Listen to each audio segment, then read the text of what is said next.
देखिए भाई आप लोग, अच्छा ये बताओ आप लोग, अगर किसी सिस्टम पे है ना, अगर किसी सिस्टम पे एक्सटर्नल फोर्स जीरो होता है ना, तो एक्सटर्नल फोर्स के जीरो होने पे उसकी वेलोसिटी पे क्या फर्क पड़ता है?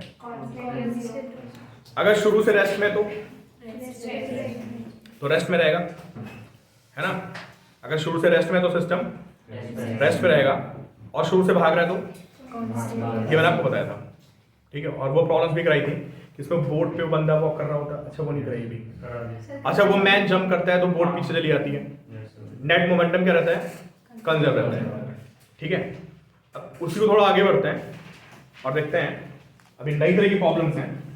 देखिए भाई तो बात सही है, एफ देखिए आप, centre of mass is at rest, है ना। सेंटर ऑफ मास कहां पे था? रेस्ट पे था किसी सिस्टम का। जैसे वो प्लैंक पे बंदा खड़ा है सपोज करो, है ना। देखो मैं आपको बता दूं क्या करने वाले हैं। जैसे अभी हमने प्रॉब्लम देखी थी वेलोसिटी वाली ना, कि बंदा जंप कर गया किससे? प्लैंक से, तो प्लैंक क्या होगा? पीछे जाएगा, है ना। या वो बंदा वॉक करने लगे तो प्लैंक पीछे जाएगा, ऐसे क्वेश्चंस किए था ना, ठीक है। अभी हमें ये पता करना है कि सपोज करो एक प्लैंक पड़ा है आपके सामने, ठीक है, और आप प्लैंक पे वॉक करना शुरू कर दो। आप 2-4 स्टेप आगे चले जाओ, एक प्लैंक है फ्रिक्शनलेस सरफेस पे, ठीक है। आप जब वॉक करिए तो प्लैंक कहाँ जाएगा बताइए? अरे प्लैंक पीछे जाएगा ना। तो अब हमें ये पता करना है कि अगर आप किसी प्लैंक पे वॉक करके आगे जा रहे हैं तो प्लैंक कितना पीछे जाएगा, समझ गए ना। तो देखो भाई, if centre of mass is at rest, initially आपका सेंटर ऑफ मास कहां पे? रेस्ट पे, and external force is zero. External force कितना है? जीरो है, ठीक है। तो क्या रहेगा बताइए? तो position of centre of mass will not change, या चेंज करिए बताइए आप लोग? नहीं चेंज करेंगे ना। किस केस में? अगर एक्सटर्नल फोर्स नहीं है तो सीधी सी बात है कि किसी सिस्टम, किसी बॉडी पे फोर्स नहीं है तो बॉडी वहीं बैठी रहेगी। And same is true for क्या? Centre of mass. तो सेंटर ऑफ मास हम क्या करते हैं? सारी बॉडीज को क्या देखते हैं? एक सिंगल बॉडी से रिप्लेस करते हैं, क्लियर। लेकिन अलग अलग पार्टिकल्स चल सकते नहीं चल सकते? बताओ कि सिस्टम में अलग अलग पार्टिकल्स तो वॉक कर ही सकते हैं ना। तो अलग अलग तो वो सेंटर ऑफ मास उनका शिफ्ट कर जाएगा, बट सिस्टम का सेंटर ऑफ मास क्या रहेगा? वही रहेगा, समझ रहे हो आप। जैसे दो बंदे खड़े हैं सपोज करो, मैं यहाँ पे खड़ा हूँ, ठीक है। मैंने आपको पहले भी एग्जांपल दिया था, दोबारा फिर एग्जांपल ले रहा हूँ कि सपोज करो फ्रिक्शनलेस सरफेस है, मैं यहाँ पे खड़ा हूँ, एक बंदा मेरे सामने खड़ा है और सरफेस कैसा है? फ्रिक्शनलेस। दोनों सरफेस कैसे हैं? फ्रिक्शनलेस पे। मैं इसको धक्का मार दूँ ऐसे, क्या होगा यार? मैं पीछे चला जाऊंगा, है ना, और वो बंदा आगे चला जाएगा। लेकिन हम दोनों का सेंटर ऑफ मास क्या रहेगा? सेंटर ऑफ मास वहीं रहेगा जहाँ पहले था, समझ रहे हो आप। मैं कितना भी पीछे भागता चला जाऊँ, वो कितना भी आगे चला जाए, अगर आप किसी भी इंस्टेंट पे सेंटर ऑफ मास निकालोगे तो वो कहाँ पे आएगा? उसकी पोजीशन वही रहेगी, समझे। या सपोज करो आप वहां खड़े हो, मैं यहाँ खड़ा हूँ, और बीच में एक स्ट्रिंग है। देखिए भाई, ये सब क्वेश्चन मिलेंगे, आप सारी बातें ध्यान से देखिए। आप सामने खड़े, मैं यहाँ पे खड़ा हूँ, बीच में एक स्ट्रिंग है, और हम लोगों ने स्ट्रिंग को खींचना शुरू कर दिया, और नीचे क्या है? Frictionless surface. आप वहां पे खड़े हो, मैं यहाँ पे खड़ा हूँ, बीच में कहीं सेंटर ऑफ मास आएगा? आएगा नहीं आएगा? फिर जब हम लोग एक दूसरे को स्ट्रिंग से खींचेंगे तो क्या होगा बताओ? स्ट्रिंग का फोर्स इंटरनल या एक्सटर्नल है बताओ? निखिल बोलो। इंटरनल फोर्स है ना यार, ठीक है। मैं उस बंदे को खींच रहा हूँ, वो बंदा मुझे खींच रहा है, तो टेंशन कैसी फोर्स हो गई? इंटरनल। तो जो हम लोगों का सेंटर ऑफ मास है वो कहाँ रहेगा? वो वहीं पे रहेगा, क्लियर। पानी में कोई बोट पड़ी हुई है, आप बोट पे चलना शुरू कर दो ऐसे, तो आप आगे जाओगे और बोट कहाँ जाएगी? यार बोट पीछे जाएगी, लेकिन सेंटर ऑफ मास कहाँ रहेगा? समझ आ रहा है? आपने स्ट्रिंग वाला केस बताया, इसमें टेंशन इंटरनल फोर्स हो गई। हाँ, तो टेंशन मेरे पे लग रही है और आपके ऊपर लग रही है, और हम दोनों ने जनरेट की है, कोई बाहर से आके तो नहीं लगा रहा ना। बस बात करो, मतलब वो फोर्स जो डेवलप होगी वो हमारे आपके बीच में फोर्स डेवलप होनी चाहिए सिस्टम के बीच में, और उससे बाहर से किसी का कंट्रीब्यूशन, तो दैट फोर्स इज क्या? तो आपको मैंने एग्जांपल दिया, समझ में क्या क्या एग्जांपल दिए कि अगर दो बंदे खड़े हैं, वो एक दूसरे को पुश कर देते हैं, तो सेंटर ऑफ मास की पोजीशन कहाँ रहेगी? वहीं रहेगी, और दोनों बंदे भागते हुए दूर दूर चले जाएंगे। या दो बंदे एक दूसरे को रस्सी से क्या करते हैं? खींच लेते हैं एक दूसरे को फ्रिक्शनलेस सरफेस पे, सेंटर ऑफ मास कहाँ रहेगा? वहीं रहेगा जहाँ पहले था। ये आप तीसरा एग्जांपल क्या दिया मैंने कि आप किसी बोर्ड पे वॉक करके ऐसे आगे बढ़ रहे हैं तो बोर्ड कहाँ जाएगी, सेंटर ऑफ मास में ही रहेगा। या आप किसी प्लैंक पे खड़े हैं और आप प्लैंक पे वॉक करना शुरू कर दें तो आप आगे चले जाएंगे और बोर्ड, लेकिन सेंटर ऑफ मास सिस्टम का समझ आ गया पॉइंट। इन्हीं सब यही सब हमें प्रॉब्लम्स डील करनी है, ठीक है। तो क्या हुआ कि अगर आप बोर्ड पे वॉक करोगे तो आपका सेंटर ऑफ मास आगे जाएगा और बोर्ड का सेंटर ऑफ मास, तो अलग अलग पार्टिकल्स का तो मूवमेंट होगा लेकिन पूरे सिस्टम का क्या रहेगा, क्लियर है भाई। तो देखो भाई एग्जांपल्स लिख सकते हो यार, सब जगह छोड़ रहा मैं, आप लिख रहा हूं, मैं आपको एग्जांपल्स दिए ना, ठीक है। अच्छा बताइए अगर एक्सटर्नल फोर्स 0 है ना,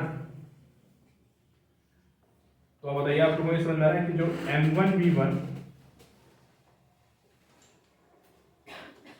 प्लस m2v2 होगा, या चलो दो ही पार्टिकल ले लेते हैं, दो पार्टिकल, दो से ज्यादा भी हो सकते हैं, ये वैल्यू क्या होगी, ये कांस्टेंट क्या मतलब अगर शुरू में 0 था सपोज तो, है ना, तो बाद में वैल्यू क्या रहेगी, या किसी सिस्टम में 2-3 पार्टिकल्स है उन सबकी वेलोसिटी क्या थी, 0 थी। लिख लो आप, if initially all particles are at rest, if initially all particles are at rest, then in absence of external force,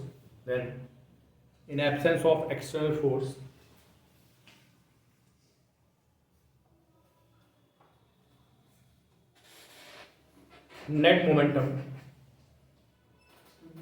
in absence of external force, net momentum remains 0।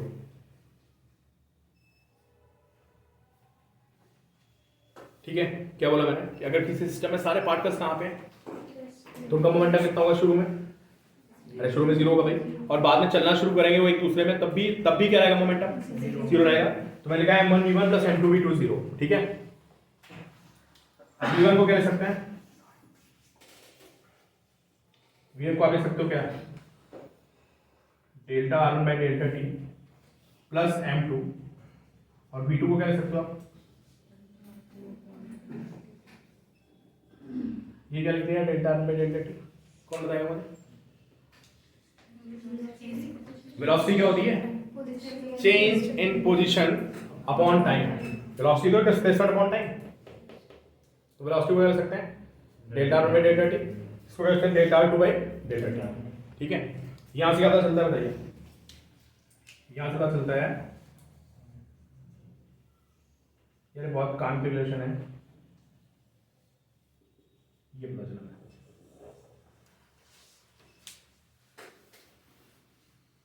Delta r1 delta r2 लिखने लगे हैं। Delta r1 क्या है, change in position of first object, और delta r2 क्या है, change in position of second object.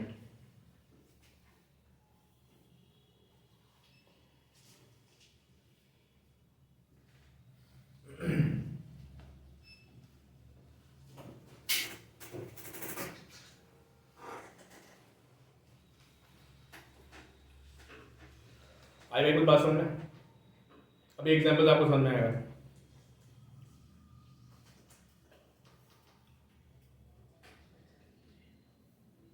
ये सबको ये लाइन क्लियर है भाई, कर सारे बच्चे देख लें, मुझे बताएगा किसी पॉइंट पर को डाउट है। चार भी क्लियर है। अगर किसी सिस्टम पे फोर्स 0 है ना, और सारे बंदे सिस्टम के रुके हुए थे, ठीक है, तो सिस्टम का मोमेंटम कितना था बताओ भाई, 0 था, और वो बाद में भी क्या रहेगा, 0 रहेगा 0। और वेलोसिटी को मैं क्या लिख सकता हूँ, delta r1 by delta t, इसको मैं क्या लिख सकता हूँ, delta r2 by delta t। तो यहाँ से क्या पता चला कि m1 delta r1 plus m2 delta r2 क्या रहेगा आपका, 0। डेल्टा r1 क्या है, चेंज इन पोजीशन ऑफ, और डेल्टा r2 क्या है, सेकंड ऑब्जेक्ट, ठीक है। बहुत ही आसान से क्वेश्चन बनते हैं, देखिए यार, जैसे आपने अभी उसमें किया था ना प्लैंक वाले क्वेश्चंस, ठीक है, सेम क्वेश्चंस यहां भी बनेंगे।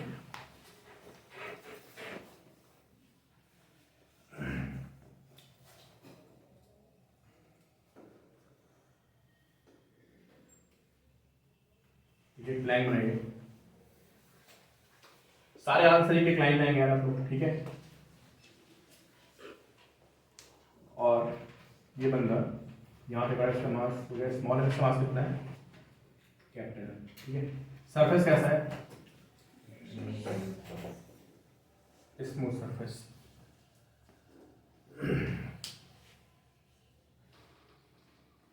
ठीक है। और यहाँ पे फ्रिक्शन प्रेजेंट है किसके बीच में, यहाँ पे फ्रिक्शन प्रेजेंट है, अगर नहीं प्रेजेंट होगा तो फिर पता चलेगा कैसे होगा, है ना। यहाँ पे फ्रिक्शन प्रेजेंट है, ठीक।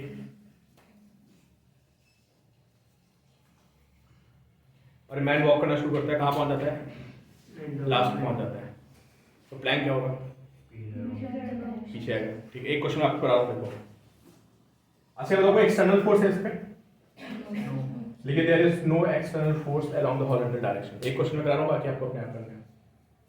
There is no external force along horizontal direction,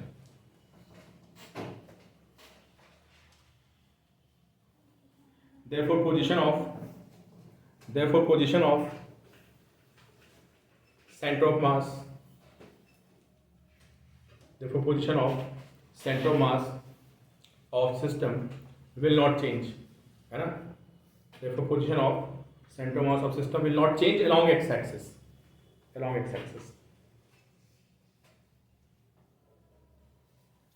ठीक है। अच्छा, जो मैन और प्लैंक के बीच में फ्रिक्शन है वो कैसा है, इंटरनल या एक्सटर्नल, अनुष्का बताओ। इंटरनल हो गया ना, या जिसको आपको देखना है ना उसको बंद कर दो, ऐसे उसको ऐसे बंद कर लो एक बॉक्स में, और फिर देखो क्या कोई बाहर से फोर्स है, नहीं है। ये फोर्स कैसी होगी, तो देखो friction force present between man and the plank is, friction force present between plank and man is internal. Internal forces किस चीज में हेल्प करती है, कोई मुझे बताएगा। ये अलग अलग पार्टिकल्स को चलाने में हेल्प करती है ना। मैं तुमको धक्का मार दिया ऐसे, तो मैं तुमको धक्का मारो, कैसी फोर्स है, इंटरनल फोर्स है, वो तुमको चला देगी और मुझे क्या करेगी, यार मुझे पीछे फेंक देगी। इंटरनल फोर्स से क्या होता है बताओ, जो पार्टिकल्स है वो आपस में एक दूसरे को धक्का मार के चलना शुरू कर सकते हैं, ठीक है। लेकिन सेंटर ऑफ मास आपका चेंज नहीं करेगा, अलग अलग का चेंज कर जाएगा, सिस्टम का नहीं चेंज कर देगा। अब देखो यार, ये लेंथ देखिए आपकी एल है, सारे आंसर एक लाइन में आएंगे।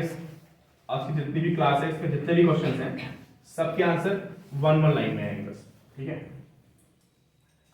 अब एक क्वेश्चन आपको करा रहा हूं, बाकी आपको करते हैं। हाँ सर, अगर जैसे हमारा सिस्टम ग्राउंड और प्लैंक होता और ऊपर ही बंदा खड़ा है, तो ये जो फ्रिक्शन होती तब एक्सटर्नल होती ना। तो फ्रिक्शन पीरियड, कौन सी फ्रिक्शन, जो मैन और प्लैंक के बीच में, किसको किसको मान रहे हो, सिस्टम ग्राउंड और प्लैंक। हाँ तो भाई एक्सटर्नल होती है, तो बाहर से आके किसी ने धक्का मार दिया उसको, ठीक है। देखो भाई, अभी मैं पता क्या करना है, क्वेश्चन लिख लिया आपने, क्वेश्चन लिखा, अच्छा लिखो, if man walks from left end to right hand, from left to right on the plank, if man walks from left to right on plank, what will be shift, what will be shift in the position of plank, what will be shift in the position of plank, ठीक है। देखो भाई, तो पहले assume करते हैं Planck कितना page लगा x, देखिए let displacement of plank bx in backward direction, the displacement of plank bx in backward direction। मैंने assume किया प्लैंक कितना पेज चला गया x, ठीक है। देखो भाई, इस बंदे का मास कितना है, सारे बच्चों में बताइए। स्मॉल है, देखते रहिए बस, यही क्वेश्चन खत्म हो जाएगा। प्लैंक का मास कितना है, कैपिटल है, ठीक है। प्लैंक कितना पीछे गया बताइए आप मुझे, अरे कितना गया पीछे, x, उसको लिखोगे -x, ठीक है। निखिल मुझे बताओ, ईशान बताओ कि ये मैन कितना वॉक करके गया है, एल माइनस एक्स जिसने भी बोला बिल्कुल सही बोला। कैसे भी बताओ एल माइनस एक्स कैसे होगा, 4 भी बताओ। How L minus x? यार एल स्टेप तो आप चल के गए आगे, प्लैंक आपको कितना पीछे आ गया एक्स, टोटल आप कितना गए समझ गए। अब सीधे फॉर्म लिखोगे m1 delta r1 plus m2 delta r2 0, सीधे आपका x आ जाएगा। ठीक है यार, तुम प्लैंक पे l स्टेप चल के गए ना। सपोज आप प्लैंक पे 5 मीटर आगे जाते हो और प्लैंक खुद 2 मीटर पीछे आ गया, तो आप ग्राउंड से कितना दिखेगा? जो तीसरा बंदा ग्राउंड पे देख रहा है वो मुझे कितना बताएगा मैं कितना आगे गया? 3 तो है यार, मैं 5 मीटर आगे गया, प्लैंक कितना आ गया पीछे 2, तो मैं कितना चला टोटल 3। तो सब ग्राउंड से कहानी चल रही ना।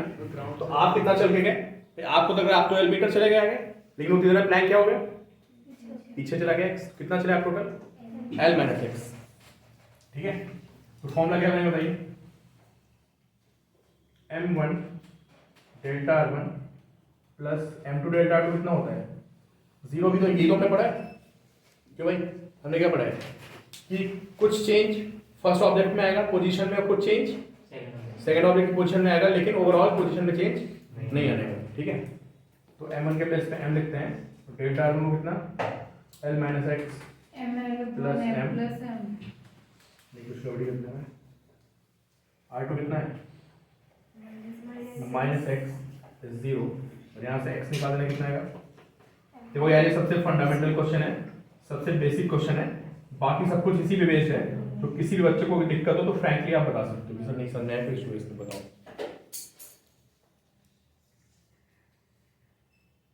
अमन क्लियर है? Yes clear? वंशिका क्लियर है?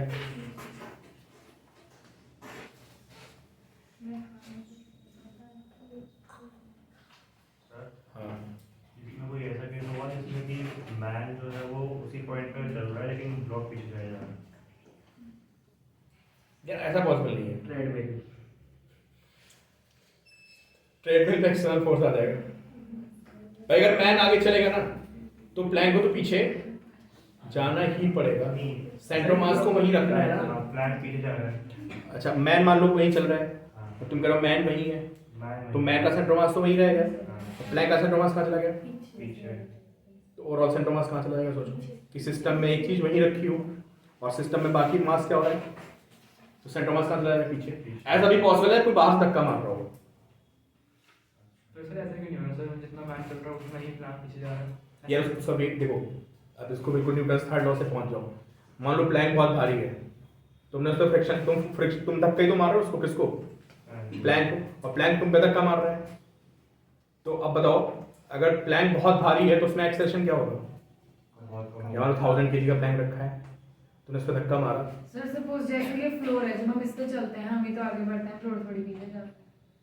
एग्जाम्पल हाँ, मतलब अगर बहुत भारी चीज हो जाए, है ना, या आप समझ रहे हो, जब आप उसको धक्का मारोगे किसको? अरे प्लैंक को धक्का मारोगे, फोर्स अप्लाई करोगे ना यार, उतना फोर्स तुम्हारे पे भी तो आएगा। अगर प्लैंक तुमसे हल्का होगा तो क्या होगा बताओ, सारे बच्चे बताओ। अगर मान लो आप 60 kg के हो और प्लैंक 10 kg का है, तो प्लैंक बहुत पीछे चला जाएगा, क्योंकि उसमें एक्सेशन क्या होगा? ज्यादा एक्सेशन आएगा, फोर्स तो दोनों पे बराबर लग रही है। जितना आप प्लैंक को धक्का मारोगे प्लैंक उतना ही आप पे फोर्स अप्लाई करेगा। और सपोज तो प्लैंक बहुत भारी है तो उसमें एक्सेशन बहुत कम आएगा, तो कम पीछे जाएगा। फ्लोर तो सर स्मूथ है ना सर, तो उसको तो कम बढ़ना चाहिए। नहीं, फ्लोर तो स्मूथ है, लेकिन भाई जब तुम किसी बॉडी पे धक्का मारते हो, कुछ टाइम के लिए मैं किसी बॉडी पे धक्का मारूं, एक हल्का ऑब्जेक्ट है एक भारी ऑब्जेक्ट है, और दोनों पे मैं सेम टाइम के लिए फोर्स अप्लाई करूं, तो कौन ज़्यादा चलेगा यार? जो हल्का वाला होगा वो ज़्यादा चलेगा, क्योंकि उसमें एक्सेशन क्या होगा? ज़्यादा आएगा, उसमें वेलोसिटी ज़्यादा आएगी। तो ऐसा नहीं कि जितना आप चलोगे उतना ही प्लैंक जाएगा। प्लैंक हल्का है तो आपसे ज़्यादा जाएगा, और प्लैंक भारी तो कम चलेगा। ठीक है भाई, तो बच्चे ऑनलाइन बैठे समझ में आ रहा है बताओ, क्योंकि अगले क्वेश्चन का आंसर सभी को देना है, और जिसको मैं बोलूंगा वो मुझे व्हाट्सएप करेगा। ठीक है, अच्छा भाई किस बात का ध्यान रखना है? यहाँ पे साइन का ध्यान रखना है। ठीक है, ठीक है, चलिए। हाँ, प्लैंक और मैन सेम वेट हुआ, सेम वेट है, तब भी मैन आगे जाएगा तो प्लैंक पीछे चलेगा ही चलेगा। बट इक्वल चलेगा ना सर तो पीछे नहीं L/2 आगे तो फॉर्म लेगा ना ml/m+m फॉर्मूला है ना ml/m+m अच्छा दोनों सेम का m और m तो कितना हो जाएगा समझे। फिर देखिए भाई देखिए इस क्वेश्चन का आंसर कौन देता है।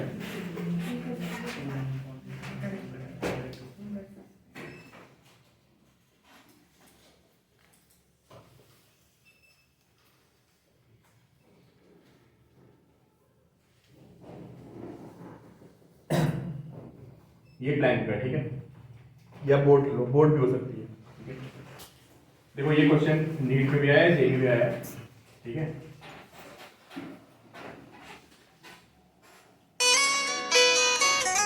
फोर्टी kg ठीक है।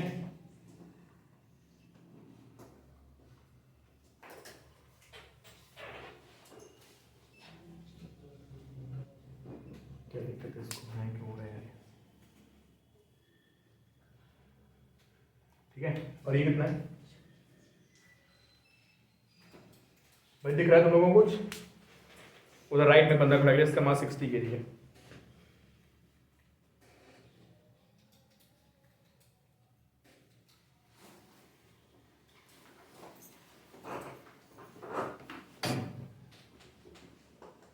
इस बंदे का मास कितना है 60 kg। इसका मास कितना है प्लैंक का कितना है 100 kg और लेंथ कितनी है दिस लेंथ इज 10 मीटर ठीक है। ये बंदा कहां पे आ गया इन्होंने भी पोजीशन इंटरचेंज कर दी। देखिए what will be shift in position of center mass of the system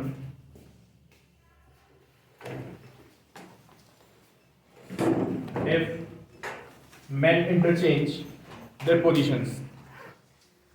What will be shift in the position of center mass of the system if men change their positions अपनी position change कर लेंगे। ये बंदा वहां पहुंच गया और ये बंदा इधर आ गया ठीक है। तो बताओ भाई ये ऑप्शन है आपके पास।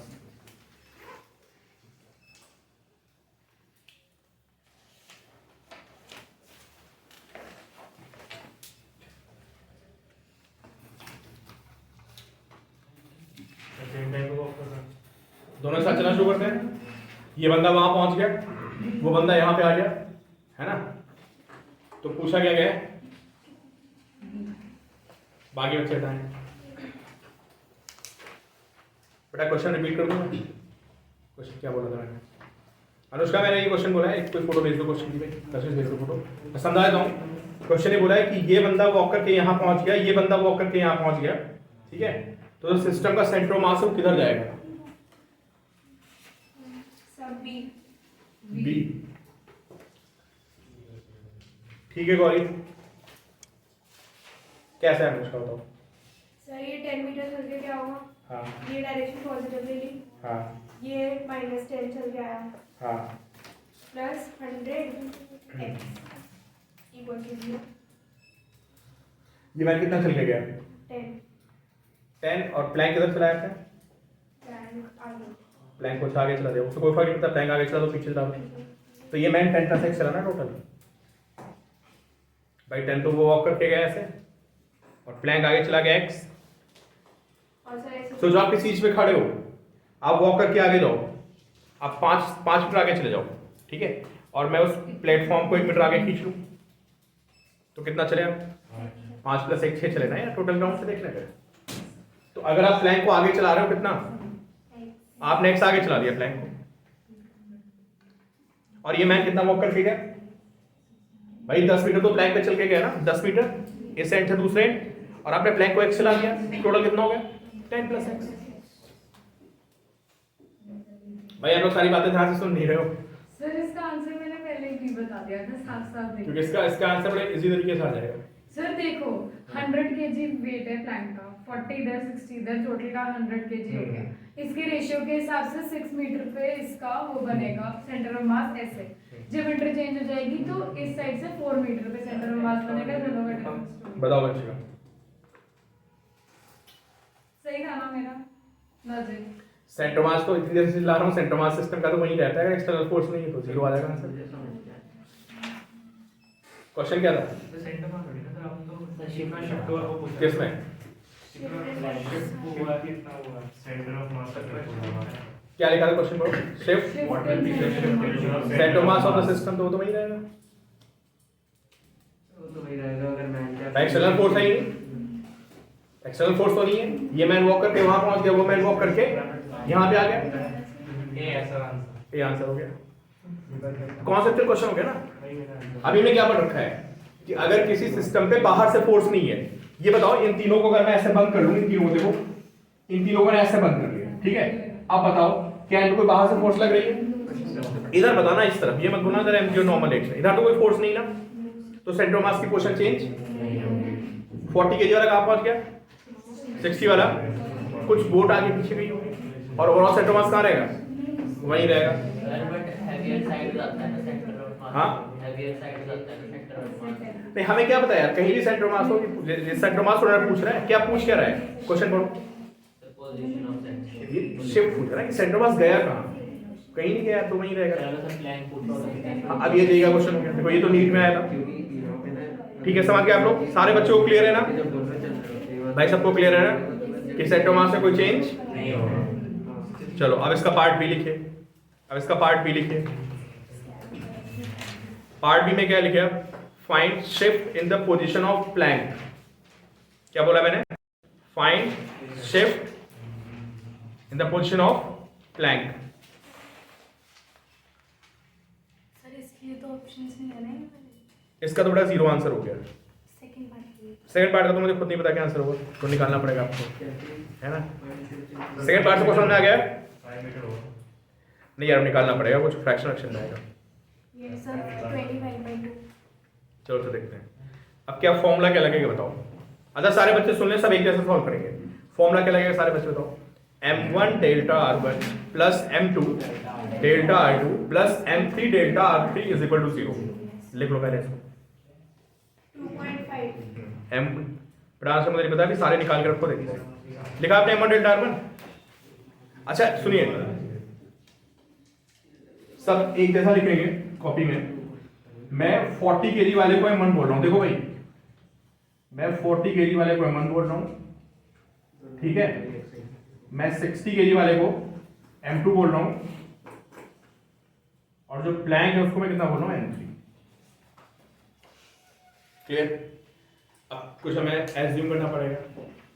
क्या एज्यूम करना पड़ेगा? प्लैंक। प्लैंक को मैं आगे भी ले सकता हूं, और प्लैंक को मैं x कुछ भी मान लो, उसके हिसाब से आंसर आ जाएगा, ठीक है। चलो प्लैंक को पीछे ले आते हैं x। नहीं वो तो हमें बाद में पता चल जाएगा, अगर हमने उसको गलत सॉल्व किया होगा, है ना। जो x पीछे लाते हैं, प्लैंक को कितना ले आए? x पीछे ले आए, ठीक है। तो यार डेल्टा r3 को लिख देते हैं -x। लिख लेना that displacement of plank be x in the backward direction. ये हमने एज्यूम कर लिया, इसको मैं आगे लेके भी आपको बता दूंगा, आगे भी मान सकते हैं, ठीक है। तो अनुष्का आप मुझे बताओ, चार भी आप मुझे बताओ कि डेल्टा r1 कितना है। सारे बच्चे बल्कि सोचे, सब आंसर है। Delta n + x 10 - x। 10 minus sir अच्छा आपने तो पीछे 10 चलाया, plus मैंने आगे x। चलाया। 10 प्लस x। सर माइनस ज्यादा सोच रहा था, इतना मुश्किल नहीं है। 10 - x, इसमें क्या दिक्कत है? तुम कितना प्लैंक पे चल के गए? 10 प्लैंक कहाँ गया?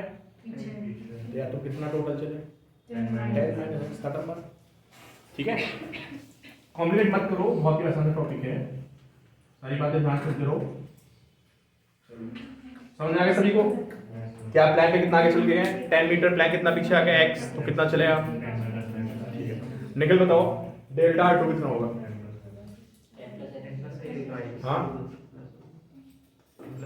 10 + x, बड़ा भी गलती है। x माइनस -60 का पूछ रहे हैं, m2 का -10 + x। सर सिर्फ 10 सर -10 + माइनस x मतलब माइनस कहाँ लगा है?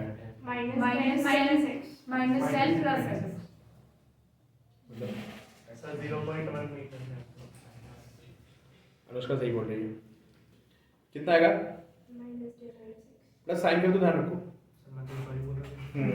सर एक सेकंड, अगर प्लान पीछे आ रहा है, मैं अगर इस साइड चल रही हूँ तो -10 और उसी में तो माइनस कर रहे हैं। अच्छा मैन कितना चल के पीछे गया बताओ? प्लान पे कितना चल के गया? 10 मीटर ना?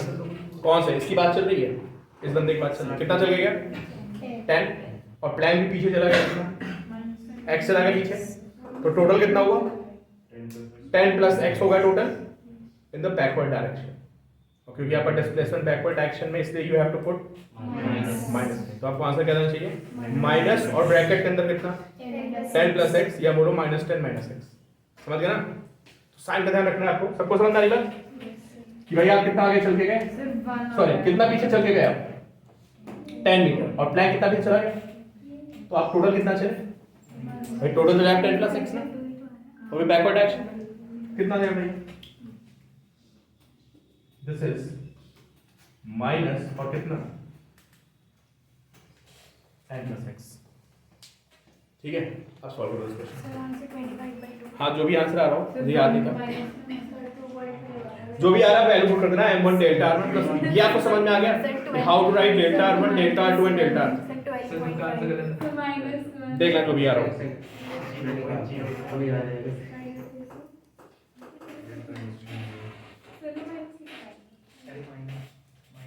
चलो जो भी आंसर आ रहा है।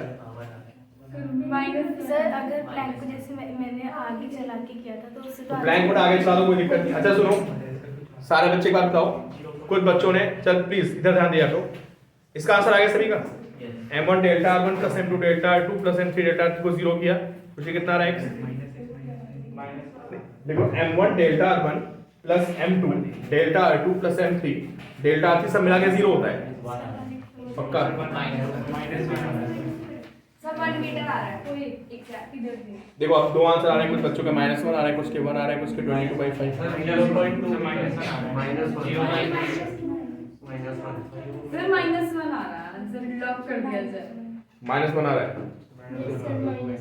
जो पैसे जीते थे उसने लवी कितना आ रहा है तुम्हारा आंसर? -1 आ रहा है। -1 चलो इसका मतलब मैंने इसको कहाँ एज्यूम किया था? Backward action. तो इसका मतलब कहाँ गया होगा? आगे गया होगा। ठीक है, तो ऑन सॉल्विंग मैं मान रहा हूँ कि जो बच्चे मुझे बोल रहे हैं -1 वो सही बोल रहे हैं। सर एक बार में करवा के दिखा दो। अरे इसमें क्या करवा के दिखा दो? ये 0 है, अब मैं मेजॉरिटी के साथ जा रहा हूँ। तो मेजॉरिटी को एक ही x की वैल्यू कितनी है? -1। ठीक है, और x इक्वल टू -1 का क्या मतलब हो गया कि जो मैंने अज्यूम किया था उससे बंदा क्या होगा? उल्टा। तो मैंने प्लैंक को कहाँ ले गया? मैंने पीछे। प्लैंक कहाँ जा रहा है? क्लियर? तुम लोग मतलब सॉल्व करवा के मानोगे। जैसे कौन सी कैलकुलेशन होगी? सर अगर प्लैंक आगे या पीछे चला है उसके तो साइन माइनस टाइम सर हाँ 40x।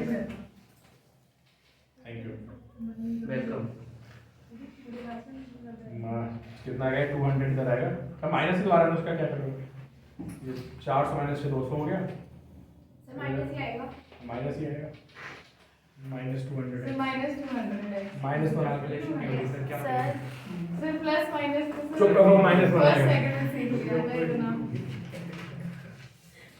ठीक है, देखो अगला क्वेश्चन है, सारे बच्चे से। हाँ, सर अगर जैसे प्लैंक को आगे चलाएंगे प्लैंक को आगे चला लो। तो देखो सर साइन डिफरेंट आएगा क्या? बस थोड़ा +1 आ जाएगा। तो सर मैं यही कह रही थी। तो ये बताओ ना, तुमने उसको आगे चलाया, तुमने आगे चलाओगे तो x कितना आएगा? +1 आएगा। आगे वाले में क्या होगा देख लो, m1 40 होगा। ईशान बताओ इसका डेल्टा r1 कितना आएगा? अगर मैं इसको आगे चला दूं तो 10 10 + x। बिल्कुल यार 10 + x आएगा, है ना? बट 10 आगे है, प्लैंक आगे चला गया है। 60 वाले का क्या होगा बताओ? 10 -10 + x।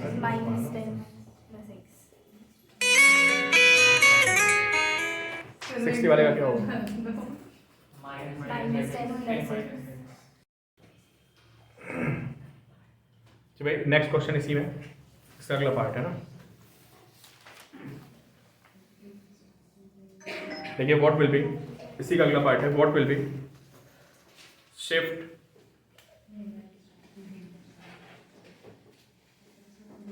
what will be shift in the position of the plank if men meet midway between कौन है तुम्हारे नाम से भाई? मेरे नाम से If men meet midway between plank, मतलब क्या हुआ? दोनों बंदे कहाँ पे आ गए? अभी इन्होंने पहले क्वेश्चन इंटरचेंज कर ली थी, इस बार क्वेश्चन क्या है? ये बंदा यहाँ से चल के आया, ये बंदा यहाँ से चल के आया, दोनों बीच में आके खड़े हो गए, दोनों बीच में मिले। आप बताओ प्लैंक किधर जाएगा? चलो जल्दी से देखो, सारे बच्चे सही से आंसर नहीं आ रही, गलत नहीं होना चाहिए। सिर्फ सारी वैल्यूज ही है ना। सब पूरा क्वेश्चन सेम वही डिटो। दोनों बंदे बीच में आ गए, मिड में आके मिल गए, हैंडशेक कर रहे हैं, तो बताओ क्वेश्चन तो बता दो। क्वेश्चन मैंने क्या कुछ लिखवाया था ना, क्या लिखवाया था? फाइंड पोजीशन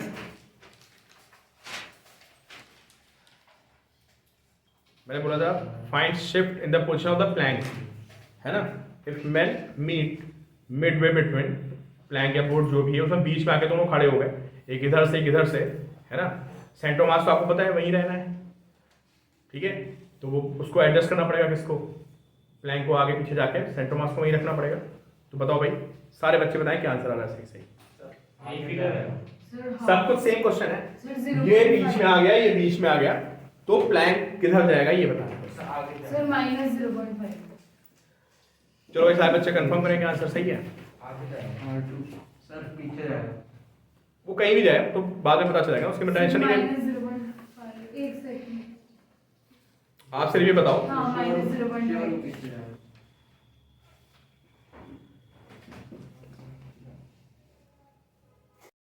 डेटा आर्गन कितना आएगा?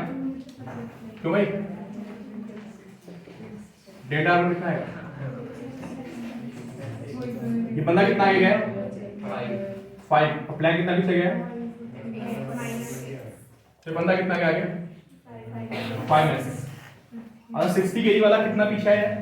अरे भाई यहाँ से कितना आया? 5। और प्लैंक कितना गया? X। तो ये बंदा टोटल कितना पीछे चला बताओ? 5 + x इन बैकवर्ड डायरेक्शन। और अगर तो साइन रखना है तो क्या करना पड़ेगा? -5 + x। m3 कितना है? 100 kg। और बताओ ये बंदा कितना गया? अच्छा ये प्लैंक कितना पीछे गया?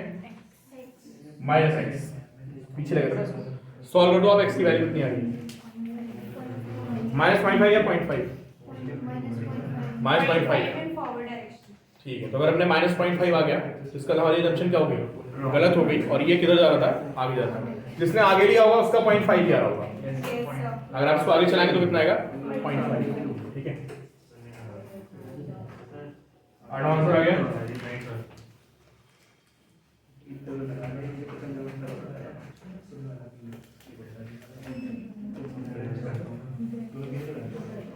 चलिए नेक्स्ट देखिए।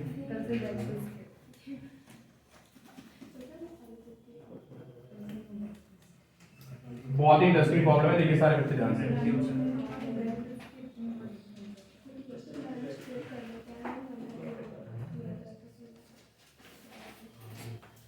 दिस एंगल थीटा की लेंथ कितनी है? ठीक है,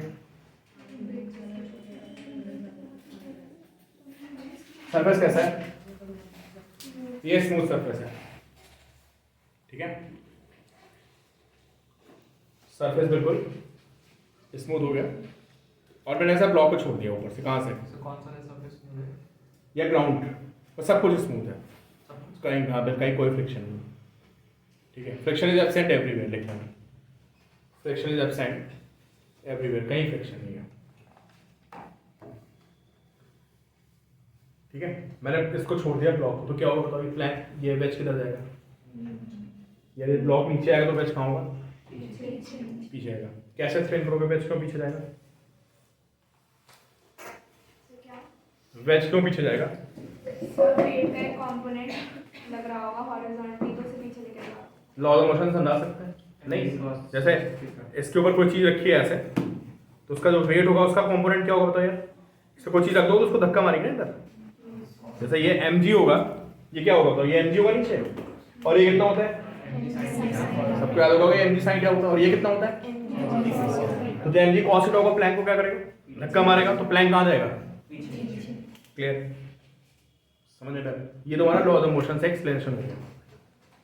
अब हमने सेंटर ऑफ मास भी पढ़ लिया है ना, तो चलो भाई 4 भी आप एक्सप्लेन करो मुझे। ये तो लॉ ऑफ मोशन से एक्सप्लेनेशन हो गया कि mg का कंपोनेंट लग रहा है, सेंटर ऑफ मास से समझाओ कि वेज क्यों पीछे जा रहा है, कोई बच्चा बता दे, चलो सबके सभी के लिए क्वेश्चन है। देखिए कौन कौन मुझे बताता है, कुछ भी बताओ, कुछ भी बोलो। हाँ बताओ सर कोई एक्सटर्नल फोर्स नहीं है इस पे, तो सर तो यार mg तो लग रहा है नीचे, नॉर्मल एक्शन भी ग्राउंड से आ रहा है, न्यूट्रलाइज नहीं हो जाएगा। तो ईशान सही सोच रहे थे, बट तुम इस क्वेश्चन कहाँ से हो? सर सिस्टम में जो इंटरनल फोर्स है नहीं, ईशान ने बोला कि सर इस पे तो कोई एक्सटर्नल फोर्स नहीं, तो भाई mg भी है, किधर है mg, और ग्राउंड से क्या है, तो सर वो तो ग्राउंड पे है ना, हम्म, वो तो ग्राउंड पे ही है ना सिस्टम, तो ग्राउंड पे थोड़ी है, मतलब ऊपर थोड़ी नहीं ये आंसर नहीं हुआ, और कौन बताएगा? मतलब बताओ या आप ये बोलने वाले थे कि सिस्टम पे, आप पहले स्टेटमेंट अच्छा पूरा करो जो आप बोलने वाले थे, बोलो क्या बोल रहे थे पहले, आप सही बोल रहे थे, बोलो कि सिस्टम पे एक्सटर्नल फोर्स नहीं है, ठीक है, तो उससे क्या होगा, तो उससे क्या होगा सर कि ना मोमेंट जो उसकी सेंटर मास की पोजीशन है वो वहीं रहेगी सेंटर मास की पोजीशन। तो ये ब्लॉक अगर आगे चला गया तो जो इसकी जो प्लान है तो वेज कहाँ जाएगा, पीछे जाना पड़ेगा। सबको समझ में आ रही बात? बैलेंस कर ये बोलने वाले थे कि सर यहाँ पे कोई एक्सटर्नल फोर्स नहीं है, तो एक्सटर्नल फोर्स नहीं होती तो सेंटर मास वहीं रहता है, उसमें आगे पीछे ऑब्जेक्ट्स मूव कर सकते हैं। तो ये बोलने वाले थे कि जब वो ब्लॉक नीचे आएगा तो वेज कहाँ जाएगा, बिल्कुल सही। लेकिन ऐसा कब होता है, जब एक्सटर्नल फोर्स किधर नहीं हो, अलोंग एक्स ना हो। यार ये लाइन बोलो बता, ऊपर नीचे है तो कोई फर्क नहीं पड़ेगा, इधर तो कोई फोर्स नहीं ना, क्या है बताओ, या क्या ग्राउंड से फ्रिक्शन आ रहा है, फ्रिक्शन कैसा फोर्स है यहाँ पे, एक्सटर्नल फोर्स है, अगर होता तो क्या फ्रिक्शन है, नहीं है, mg का है और n का है, तो ये दोनों फोर्सेस तो ऊपर नीचे की ना यार, ऊपर नीचे तो सेंटर ऑफ मास शिफ्ट हो जाएगा। देखो एक नई बात बोल दी मैंने, क्या बोल दिया, ऊपर नीचे सेंटर ऑफ मास शिफ्ट, लेकिन आगे पीछे शिफ्ट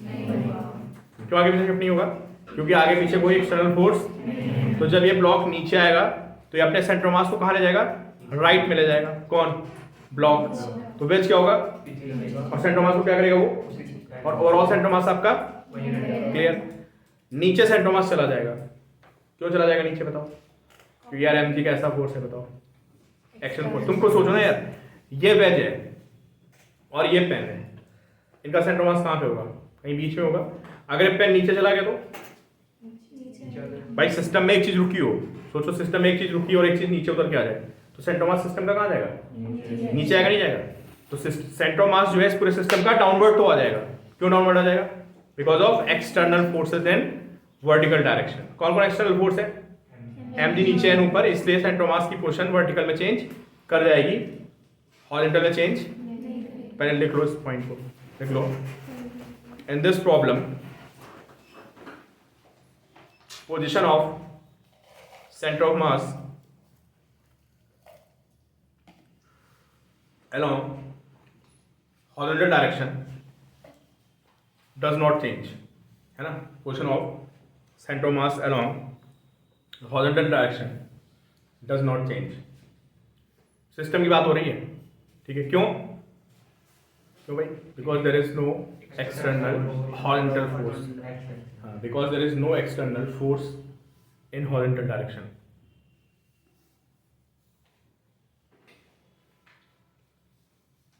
clear है, and what about y direction, y direction तो साफ साफ दिख रहा है यार, वेज वहीं रखा है, तो वेज का सेंटर मास तो एक अपने पॉइंट पे होगा, और ब्लॉक कहाँ हो गया, ब्लॉक नीचे आ गया, तो सिस्टम में एक चीज वहीं पर, एक चीज नीचे आ गया, सेंटर मास कहाँ गया, तो देखो in vertical direction,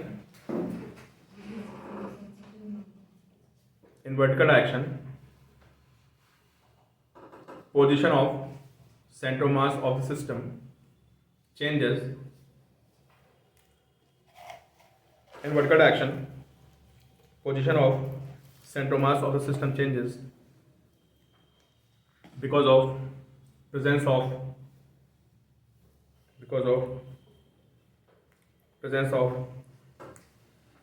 external forces, bracket में कौन कौन सी, mg and from the ground,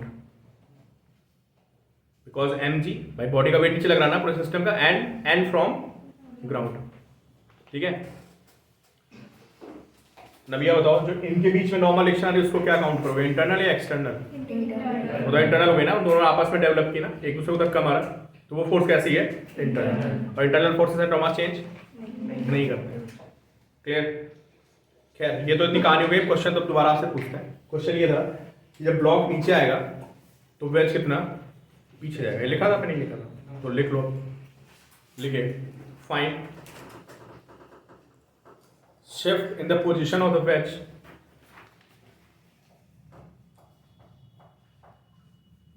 find shift in the position of wedge when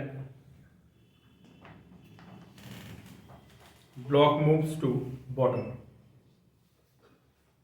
block moves to, इधर बॉटम पे आ जाएगा, बिल्कुल नीचे आ जाएगा चल के, तो ये आपका कितना पीछे जाएगा। अब ये भी मैं आपको करा देता हूँ, ठीक है।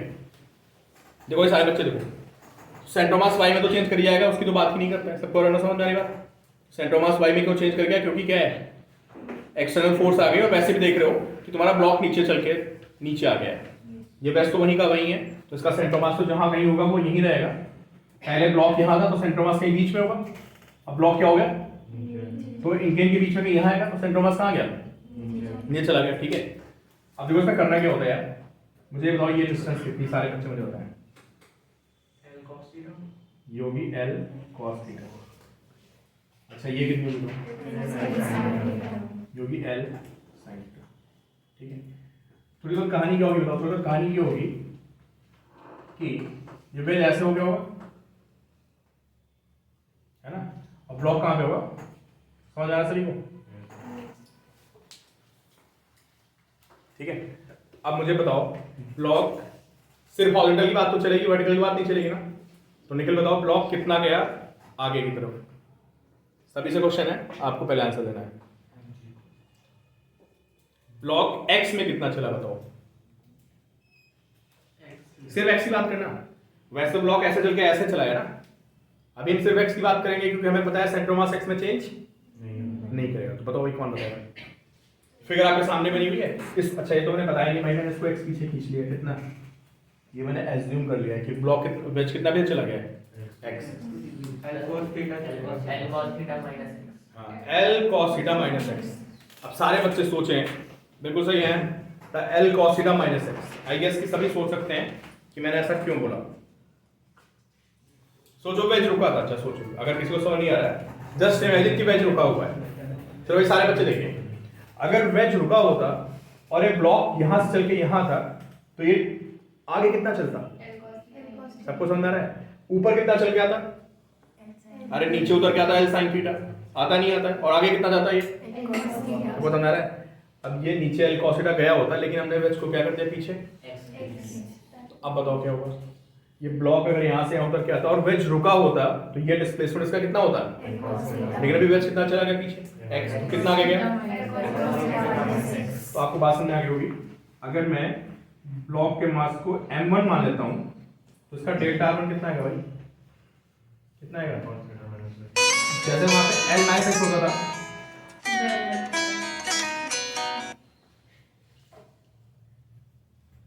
तो यहाँ पे वैल्यू कितनी आ गई आपकी, L cos theta minus x.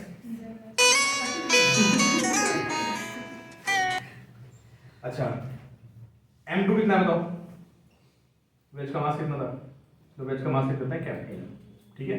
और बताओ आप डेल्टा r2 कितना आएगा, अरे कौन बताएगा मुझे, यार फिर साइन जोड़ो ना, सब कवर कर दोगे, पीछे ले जाना इसको L माइनस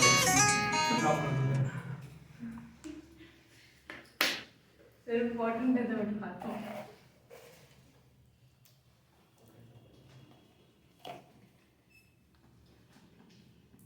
भाई किसी को डाउट बताओ, तो जो काम L का था वो कितना हो गया, L cos थीटा आएगा सर में, अगर क्लियर है। देखो लास्ट क्वेश्चन दे रहा हूं फिर क्लास होगा।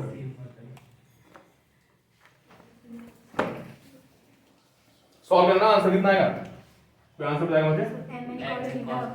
लिखना m1 डेल्टा r1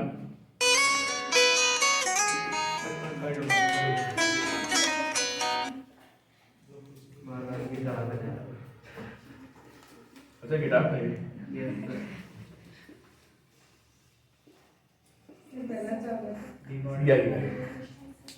ठीक है। लास्ट क्वेश्चन है, फिर आपकी क्लास ओवर।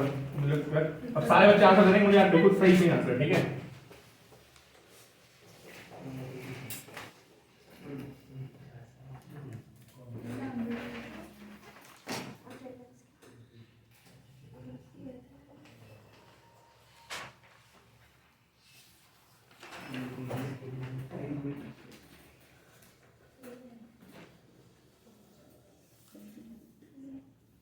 ये बॉल हो गया, ठीक है। ये वेज है, ऐसे बीच में क्या है, एक स्फेरिकल शेप है, समझ गए ना? देखा किसी ने? यही देख रहे हैं ये तो स्केटबोर्ड रिंग, हाँ स्केटबोर्ड रिंग टाइप है। उल्टा ब्रेकर, उल्टा ब्रेकर। ऐसा रखे गर्दन काटते हैं इंसान की। हॉलीवुड मूवीज में नहीं देखा है? चलो देखो भाई, सारे बच्चों को जानते हैं, इसका मास कितना है? Capital M. लो एक बार। कर लो आंसर। मेरा तो बहुत पेशेंस है। अर्जेंट ही हो, आप उठा लो। ये मास कितना है? ये भी कैपिटल है, मैं भी बात करूँ ना, छोटा बड़ा है, ठीक है। दोनों मासेस कितने हैं? सेम। सब उठा लो। सर हम करते भाई का पेशेंट ढूंढ रहा ठीक है, और इसके बाद छोड़ देंगे, अर्जेंट हो सकता है। ठीक है। तो ये यहां से चलेगा, ये मास कितना है? कैपिटल है, ठीक है। और ये ऐसे बॉल रोल करती हुई नीचे आएगी और फिर बॉल जाके यहाँ रुक जाएगी, पता है? चलो केक करो। वापस आ जाएगी। Momentarily stop. हाँ, फिर रुकेगी, फिर वापस आ जाएगी ऐसे, फिर ये ऐसे ऐसे ये बॉल ऐसे नीचे आती रहेगी, स्मूथ है सर ये? सब स्मूथ है, कोई फ्रिक्शन नहीं है। तो ये ऐसे यहाँ आएगा, फिर ये प्लैंक इधर जाएगा, फिर उसका देखना होगा, फिर नीचे आएगा और फिर ये आगे जाएगा, और ऐसे ऐसे ही कहानी अपने आप चलती रहेगी, सेल्फ सस्टेनेबल रहेगा। तुम छोड़ दोगे, अगर कोई लॉस नहीं तो ये इनफाइनाइट टाइम के लिए, और ऐसे तो ऑसिलेट करता रहेगा। क्लियर? अभी आप मुझे सिर्फ ये बताओ कि ये बॉल जब बीच में आ गई होगी, बीच में भी आई होगी ना, ये पोजीशन इसकी ए है, और ये इसकी कौन सी पोजीशन है? This position is B. तो ये बॉल ऐसे रोकती हुई बी पे आएगी, फिर ये सी पे जाएगी यहाँ पे, ठीक है। अभी आपको बताना क्या है, लिखिए find position in the shift of the ways, और एक लाइन के सारे आंसर आ रहे हैं, आपको पता है, एक ही लाइन में आंसर आ रहे हैं सारे। देखिए कौन मुझे जल्दी से आंसर देता है। Find shift in the position of the ways when ball is at the lowest point, और ये स्पीड कितनी है? r। सारे बच्चों को बताना है कि जब ये ऐसे लुढ़कती हुई बॉल यहाँ पे पहुंचेगी, है ना, तो वेज कितना पीछे जाएगा, ये आपको बताना है। किसी का बैच तो निकल जाना, ठीक है। लेक्चर रिकॉर्ड हो गया, 2-3 जगह छोड़ूंगी। चलिए भाई, सारे बच्चे सोचिए और आंसर दिए। सब क्वेश्चन समझ आ गया ना कि बॉल लगती हुई जब यहाँ पहुंचेगी तो वेज कहाँ चला गया होगा? पीछे। क्यों गया होगा पीछे? वही कहानी है कि सिस्टम पे क्या है, आगे पीछे कोई फोर्स नहीं है। अगर कोई फोर्स आगे पीछे नहीं है तो सेंटर ऑफ मास वहीं रहेगा, ठीक है। हालत तो ही रह जाए, और भाई दूसरे की आंसर। अच्छा देखो भाई, चलो तो सारे बच्चे मुझे बताएं, अभी तक देखिए आप, जब ये ए से बी पे आया है ना, तो सेंटर मास किधर चेंज नहीं होगा? यार एक्सेस चेंज होगा, वर्टिकल तो चेंज हो जाएगा ना। क्यों वर्टिकल में चेंज होगा? ग्राउंड से नॉर्मल एक्शन भी आ रहा है, ऊपर नीचे से एमजी भी आ रहा है, इधर कोई फोर्स नहीं है, ठीक है। तो सारे बच्चे मुझे बताएं कि जब बॉल ए से बी आएगी, when ball moves from A to B, तो इसका डिस्प्लेसमेंट एक्स में कितना है? A to B, displacement with respect to ground। बताओ भाई। ये एरो बेस पीछे चला गया होगा कितना x। तो वैसे तो ये चल के यहाँ से यहाँ आया है ना, आया नहीं है, यस सर। लेकिन x में कितना चला बताओ आप यार, x में तो नहीं चला ना, सबको समझ आ रहा है।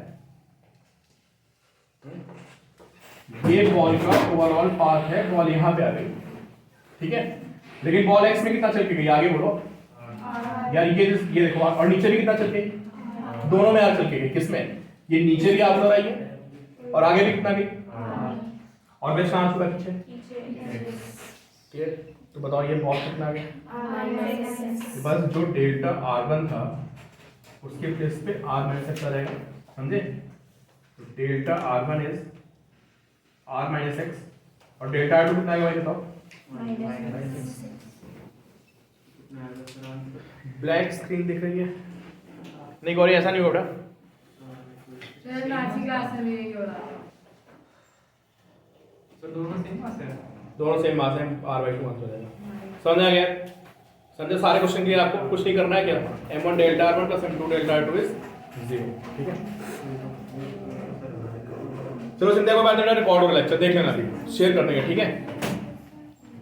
गौरी भी अभी शेयर कर देंगे लेक्चर, स्क्रीन, चलिए।